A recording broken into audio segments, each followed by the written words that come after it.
Bismillahirrahmanirrahim. Assalamu alaikum dear students. I am Professor Waqar Ali. Today we discuss lecture number 2 of chapter number 3. Chapter name Object Oriented Programming in C++. आज हम reserve word के बारे में सबसे पहले discuss करेंगे। Reserve words के बारे में सबसे पहली बात जो की जाती है वो ये है कि रिजर्व वर्ड्स को की वर्ड्स भी कहा जाता है। और कहते हैं की वर्ड्स वो अल्फाज हैं जो कि पहले से डिफाइंड हैं। पहले से डिफाइंड का मतलब है प्री डिफाइंड है, जिनका पर्पस पहले से डिफाइंड है और उस पर्पस को कभी भी चेंज नहीं किया जा सकता, तब्दील नहीं किया जा सकता। फिर इसके बाद जो बात आती है वो क्या है कि जी ये हमेशा स्मॉल लेटर्स में लिखे जाते हैं, लोअर केस लेटर्स में लिखे जाते हैं। यानी कि अगर हम कोई लेटर लिख रहे हैं अल्फाबेट्स की फॉर्म में तो उसको हमेशा लोअर केस लेटर में लिखा जाएगा और उसमें से कोई एक लेटर भी कैपिटल लेटर नहीं होगा। यह रिजर्व वर्ड की पहचान है सबसे पहले। फिर कहता गया है कि जी आपके 80 रिजर्व वर्ड्स ऐसे हैं जो कि मोस्टली यूज किए जाते हैं C++ लैंग्वेज के अंदर और टोटल नंबर ऑफ जो रिजर्व वर्ड्स हैं वो 95 है। आप देख सकते हैं कि जो कुछ आपकी लिस्ट है रिजर्व वर्ड्स की वो आपके सामने डिस्प्ले हो रही है, जिसमें आपको कुछ नजर आ रहे होंगे कि वो कीवर्ड्स हैं जो कि आप आने वाले दिनों में बहुत ज्यादा इस्तेमाल करेंगे। और आपको वक्त के साथ साथ मैं बताता भी जाऊंगा कि कौन सा वर्ड जो अभी हम प्रोग्राम में इस्तेमाल कर रहे हैं वो रिजर्व वर्ड है और ये किस पर्पस के लिए इस्तेमाल किया जा रहा है। उम्मीद है कि यहां तक आपको समझ में आ गई होगी। अब हम मूव करते हैं टुवर्ड्स नेक्स्ट बोर्ड। जी डियर स्टूडेंट्स, यहां पे देखिए हमारा नेक्स्ट टॉपिक स्टार्ट हो रहा है जिसका नाम है basic structure of a C++ program. C++ program में या C++ के अंदर प्रोग्राम को लिखने का क्या तरीका है, उसका स्ट्रक्चर क्या है, आज हम वो डिस्कस करते हैं। स्ट्रक्चर के अंदर अगर हम देखें तो क्या कहता है कि इट्स अ फॉर्मेट और लेआउट, वो फॉर्मेट या वो लेआउट जिसके मुताबिक, जिसके अकॉर्डिंग आप प्रोग्राम को राइट कर रहे होते हैं वो क्या कहलाता है, आपका बेसिक स्ट्रक्चर कहलाता है। अगर बेसिक स्ट्रक्चर को सिंटेक्स की वाइज देखें तो मैंने 3 डिफरेंट कलर्स में इसे प्लेस किया। ये 3 डिफरेंट कलर्स क्या हैं? फॉर एग्जांपल रेड कलर में लिखा हुआ है #include iostream.h with in angle brackets. फिर ब्लैक कलर में आपको void main curly braces start curly braces and, ठीक है, ये लिखा हुआ है। और ब्लू कलर में आपको नजर आएगा कि सी आउट की स्टेटमेंट एंगल ब्रैकेट्स और आयल ऑफ पाकिस्तान लिखा हुआ है। अब इनको देखते हैं कि बाय पार्ट्स ये किस तरह डिवीजन हो रही होती है और हर पार्ट को डिफरेंट कलर से रिप्रेजेंट किया गया। फॉर एग्जांपल अगर पार्ट्स की बात करें तो जो रेड कलर में रिप्रेजेंट किया गया है #include iostream.h, ये बेसिकली क्या कहलाता है, आपका प्री प्रोसेसर डायरेक्टिव्स कहलाते हैं।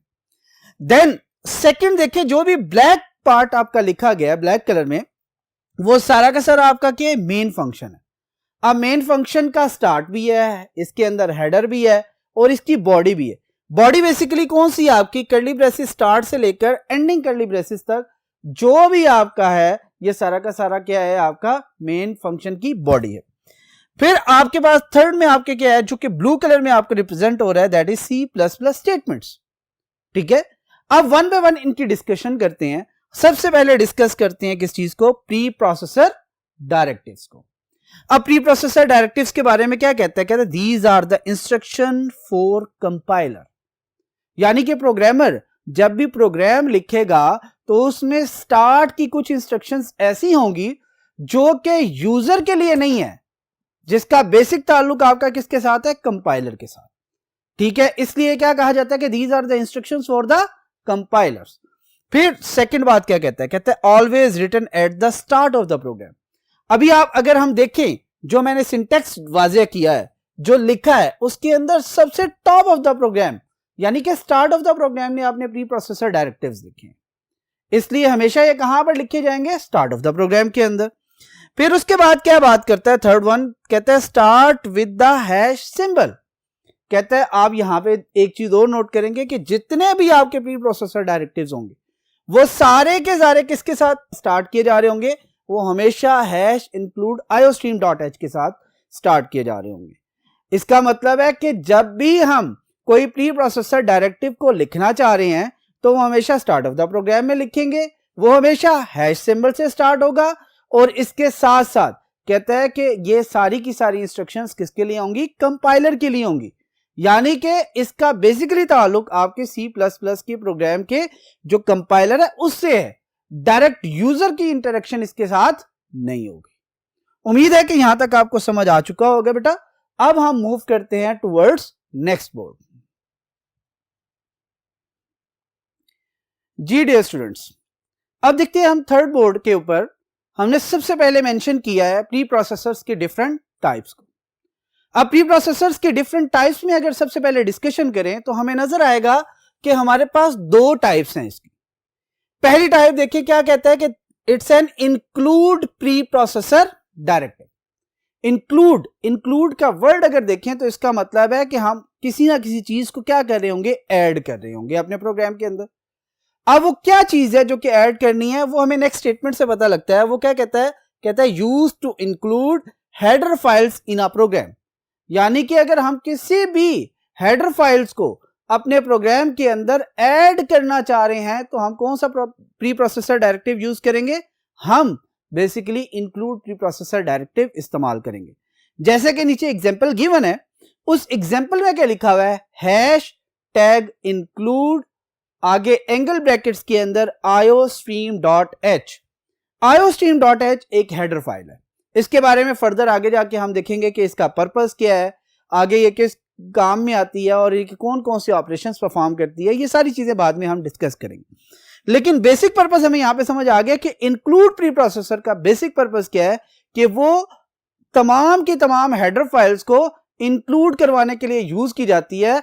वो तमाम की तमाम हेडर फाइल्स जिनके कुछ ना कुछ फंक्शंस हम अपने प्रोग्राम्स के अंदर ऐड कर रहे होंगे और वो सारे के सारे बिल्ट इन फंक्शंस होंगे।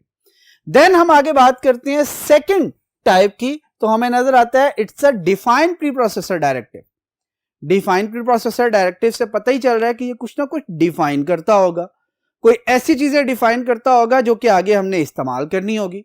तो यहां से हमें पता चलता है कि जी यूज टू डिफाइन कॉन्स्टेंट्स, यानी कि अगर अपने प्रोग्राम के अंदर हम कुछ ऐसे कॉन्स्टेंट्स डिफाइन करना चाह रहे हैं जिनकी वैल्यूज आगे जाके कभी चेंज ना हो, तो वो डिफाइन कहां पे किए जाएंगे, आपके डिफाइन प्री प्रोसेसर डायरेक्टिव के साथ। अगेन इसकी एग्जांपल जो गिवन है उसमें क्या लिखा हुआ है, हैश टैग डिफाइन, आगे स्पेस के बाद PI एक वेरिएबल है, फिर स्पेस और फिर उसकी वैल्यू गिवन है। इसका मतलब है विद इन अ प्रोग्राम जहां भी हम PI का वर्ड इस्तेमाल करेंगे उसकी वैल्यू हमेशा क्या रहेगी, 3.1415, और ये वैल्यू कभी भी during the execution of the program तब्दील नहीं होगी। अब एक चीज यहां पे देखें, हमने ऊपर हेडिंग में लिखा है इंक्लूड प्री प्रोसेसर और सेकंड हेडिंग में लिखा है डिफाइन प्री प्रोसेसर, लेकिन प्री प्रोसेसर का स्टार्ट हमेशा किससे होगा, हैश टैग से। ये हम डिस्कस कर चुके हैं कि जी कभी भी कोई भी प्री प्रोसेसर डायरेक्टिव आपका हैश टैग के अलावा स्टार्ट नहीं किया जा सकता। इसके बाद आगे चलते हैं हम मेन फंक्शन की तरफ, जो कि आपका सेकंड पोर्शन था आपके basic structure of the program के अंदर। मेन फंक्शन के बारे में क्या कहा जाता है, it's an essential part of your program, जरूरी हिस्सा है।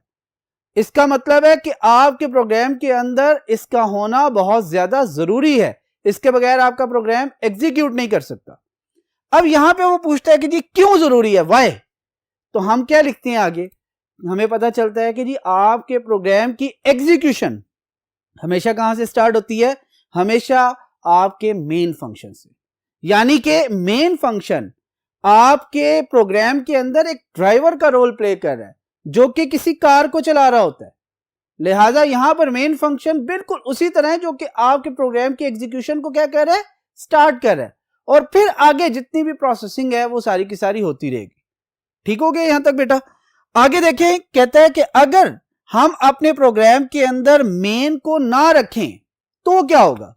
देखिए कुछ फाइल्स ऐसी जरूर होंगी जिनमें हेडर फाइल्स हैं या बाकी कुछ ऐसी फाइल्स जिनके अंदर हम मेन फंक्शंस यूज नहीं करते। ठीक है, अब कहता है अगर मेन फंक्शन नहीं है तो क्या होगा, व्हाट विल हैपन। ठीक है, अब बताते हैं, कहता है कि अगर आपके प्रोग्राम के अंदर मेन फंक्शन नहीं है तो एरर तो कोई जनरेट नहीं करेगा, लेकिन याद रखें वो एग्जीक्यूट नहीं किया जा सकता।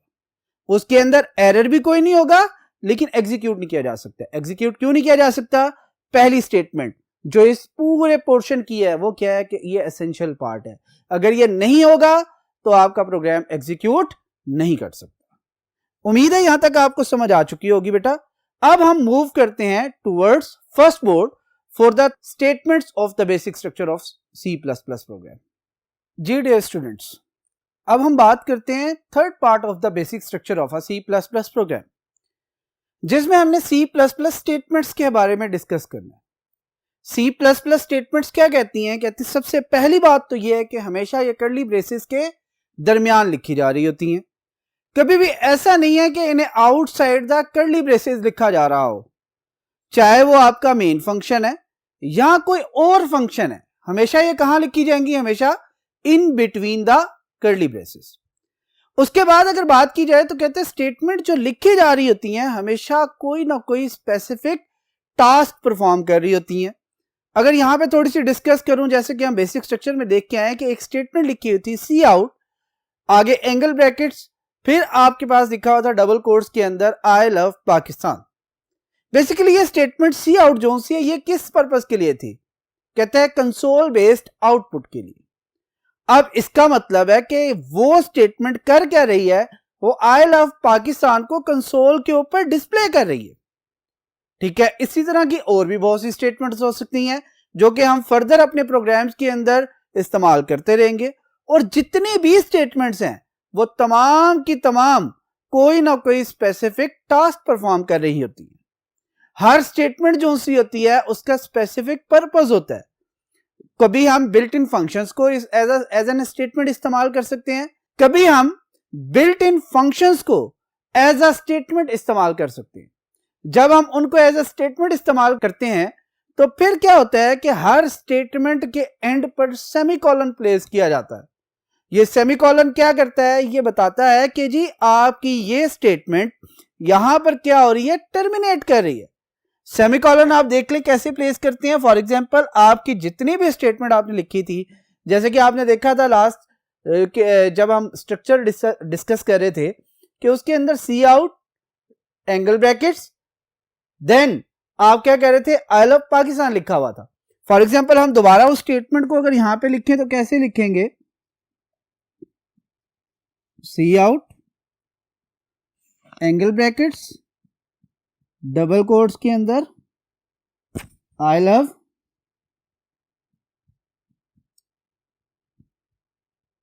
पाकिस्तान।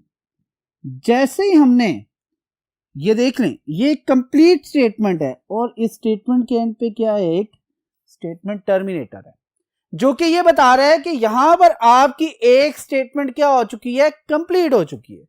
आप इसके बाद दूसरी स्टेटमेंट चाहे तो इससे आगे लिख लें, लेकिन बेहतर रूटीन क्या है कि आप नेक्स्ट लाइन पे लाएं। फॉर एग्जांपल अगेन मैं यही स्टेटमेंट दोबारा लिखता हूं, C out, I love Pakistan. Again देख लें, जैसे स्टेटमेंट एंड हुई, स्टेटमेंट के एंड पे क्या किया गया? अगेन सेमीकोलन प्लेस किया गया। यह बहुत जरूरी है कि आपकी स्टेटमेंट जो सी है वो वैसी ही लिखी जा रही हो और उसी तरतीब से लिखी जा रही हो जैसे कि आप रिजल्ट्स चाह रहे हैं। और प्रोग्रामिंग में इनका रोल सबसे ज्यादा है। क्यों? क्योंकि स्टेटमेंट ही बेसिकली वो इंस्ट्रक्शन है जिसने कोई ना कोई स्पेसिफिक टास्क परफॉर्म करवाना है। ठीक हो गया यहां तक?